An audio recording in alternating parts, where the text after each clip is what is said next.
Hi everyone, in this video I'm going to show you how to remove the green screen or any background from your video super easily.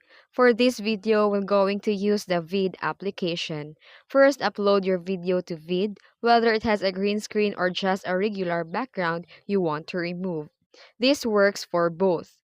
To get the cleanest removal, film against a solid color background like white wall. Then click the upload file and select your video. Let it load. Now click on your video in the timeline to open the edit video panel. Scroll down to the magic tools and you'll see the two options, the remove background for any non-green screen video and green screen if you want that your background is green. So I'll go to remove background and then boom, the background disappears. If you're using a green screen, just select the dropper tool and click the green. Adjust the sensitivity level if needed.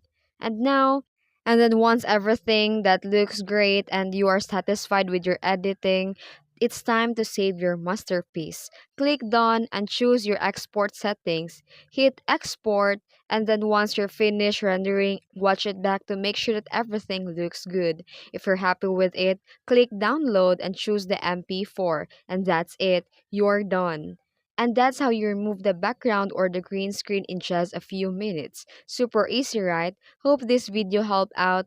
And if you found this video helpful, don't forget to like, subscribe, and hit the notification bell for more tips. Thanks for watching.